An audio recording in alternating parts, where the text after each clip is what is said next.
అంతెందుకు నేను కొత్త బండ్లు కొనను ఖర్చు పెట్టానని చెప్పిన. మీకు తెలవాల్సింది ఏంటంటే 22 ల్యాండ్ క్రూజర్లు కొని కొత్తవి దాచిపెట్టారు. నేను సీఎం అయినాక 10 రోజుల వరకు నాకే తెలియదు. నేను పాత బండ్లు ఏదో అడ్జస్ట్ చేసి అన్ని రిపేర్లు చేయండి చూసి ఇచ్చేయండి అని నేను చెప్తుంటే చిన్న ఒక అధికారి వచ్చి షోలో చెప్తున్నాడు, సార్ పోయినసారి 22 ల్యాండ్ క్రూజర్లు కొన్నాడు, అన్ని విజయవాడలో దాచిపెట్టినాం సార్, కొత్త ప్రభుత్వం ప్రమాణ స్వీకారం చేయగానే అన్ని తెద్దాం అనుకున్నాం. ఆయన నెత్తి మీద దరిద్రం ఉండి ఆయన ఇంటికి పోయింది సార్ 22 కొత్త ల్యాండ్ క్రూజర్లునే.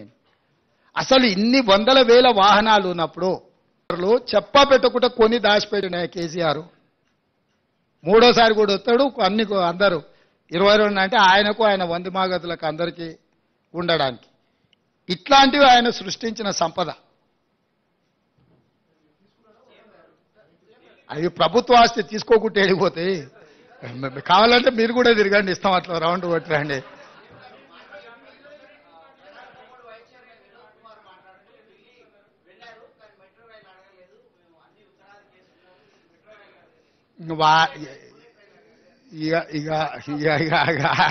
ఆయన ఒకసారి పోయి అద్దంలో మొహం చూసుకొని వచ్చి మళ్ళీ ఇట్లాంటి మాటలు మాట్లాడాం.